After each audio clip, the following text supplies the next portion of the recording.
মাছ ভুনা খেতে যে কি মজা। বিসমিল্লাহির রহমানির রহিম। আসসালামু আলাইকুম এভরিওয়ান।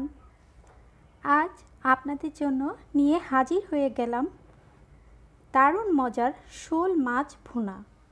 চলুন দেখে নিই আমি কিভাবে এই শোল মাছ ভুনা করলাম। শোল মাছ ভুনার জন্য এখানে আমি 8 টুকরো শোল মাছ নিয়েছি।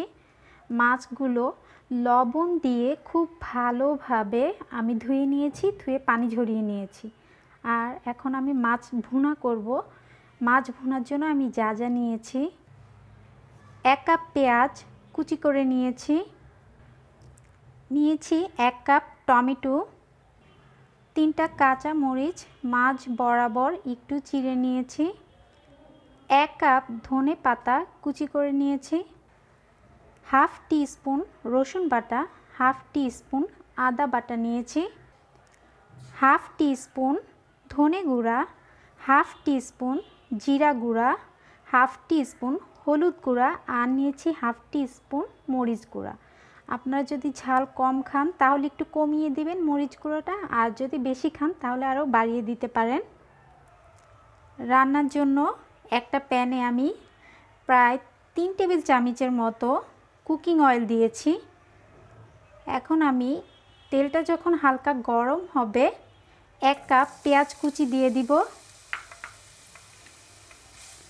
পেঁয়াজ কুচি দিয়ে আমি পেঁয়াজটা চুলার আঁচটা আমি মাঝারিতে রেখে পেঁয়াজগুলো বাদামি হওয়া পর্যন্ত ভেজে নেব। একদম বেরেস্তা করব না। যখন হালকা একটু বাদামি কালার হয়ে আসবে এই পর্যায়ে আমি আর ভাজবো না। পেঁয়াজ ভাজা শেষ। এই পর্যায়ে আমি হাফ টি স্পুন আদা রসুন বাটা দিয়ে দিব। একটু পেঁয়াজের সাথে মিশিয়ে নিব। আর পেঁয়াজ যাতে পুড়ে না যায় এই জন্য আমি সামান্য একটু পানি দিয়ে দিব। সাথে দিয়ে দিব হাফ টি স্পুন করে হলুদ, মরিচ, জিরা, ধনে গুঁড়ো দিয়ে আমি খুব ভালোভাবে মশলাটা কষিয়ে নিব। কিছু টমেটো আমি এখন দিব, আর কিছু টমেটো আমি মাছ দিয়ে তারপর দিব। আমি আরেকটু পানি দিব, দিয়ে আমি চুলার আঁচটা মাঝারিতে রেখে দিব। আর দিয়ে দিব স্বাদ মতো লবণ দিয়ে আমি মশলাটা খুব ভালোভাবে কষিয়ে নিব। আর এখন যে টমেটোগুলো দিয়েছি আমি, সেই টমেটোগুলো কিন্তু সব মশলার সাথে একদম খুব ভালোভাবে মিক্স হয়ে যাবে। টমেটোগুলো কিন্তু আস্ত থাকবে না। মশলা কষানো শেষ, তেলটা কিন্তু উপরে ভেসে উঠেছে। আর আমি যে টমেটোগুলো দিয়েছি সেটা কিন্তু মশলার সাথে একদম মিশে গিয়েছে, টমেটোগুলো নরম হয়ে আসছে। এখন আমি ধুয়ে রাখা শোল মাছগুলো দিয়ে দিব। একটা একটা করে সবগুলো মাছ আমি দিয়ে দিব। সবগুলো মাছ দেয়া শেষ। এবার আমি মশলার সাথে মাছগুলো খুব ভালোভাবে কষিয়ে নিব।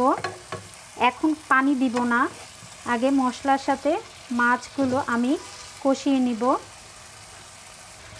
চুলার আঁচটা মিডিয়াম হাইতে করে আমি মাছগুলো মশলার সাথে একটু নেড়েচেড়ে মিশিয়ে নিব। 2 মিনিট পর আমি পানি দিয়ে দিব। মাছগুলো আমি মশলার সাথে খুব ভালোভাবে কষিয়ে নিয়েছি। আপনারা এই পর্যায়ে লবণটা একটু চেক করে দেখে নেবেন। আমি লবণটা চেক করেছি, ঠিক আছে। 1.5 কাপ পানি দিয়ে দিব। আর সেই সাথে টমেটো দিয়ে দিব। দিয়ে একটা ঢাকনা দিয়ে ঢেকে রাখবো 5 মিনিটের মতো। চুলার আঁচটা মাঝারিতে রেখে ফিরে আসছি 5 মিনিট পর। ফিরে এলাম 5 মিনিট পর। এই পর্যায়ে আমি কাঁচা মরিচ দিয়ে দিব, আর সেই সাথে ধনে পাতা কুচিও দিয়ে দিব। আর 2 মিনিটের মতো আমি মাছ রান্না করব। আমি ঝোল আর শুকাবো না, এটা একদম মাছের সাথে লেগে গিয়েছে। আমি এই পর্যায়ে চুলাটা অফ করে দিব, তারপর আপনাদেরকে পরিবেশন করে দেখাবো। আশা করি আজকের শোল মাছ ভুনার রেসিপিটি আপনাদের ভালো লেগেছে। এটা তৈরি করা খুবই সোজা এবং খেতে কিন্তু খুবই টেস্টি। আপনারা একবার বাসায় ট্রাই না করলে বুঝবেন না। আমি যেভাবে ভুনা করলাম আপনারা ঠিক সেভাবে ভুনা করে দেখতে পারেন। আশা করি নিরাশ হবেন না, আপনাদের অনেক ভালো লাগবে। আমার রেসিপিটি যদি আপনাদের বিন্দুমাত্র উপকারে আসে, প্লিজ আমাকে সাবস্ক্রাইব করতে ভুলবেন না। সবাই অনেক ভালো এবং সুস্থ থাকবেন। আজ এখানেই বিদায় নিচ্ছি। আল্লাহ হাফেজ।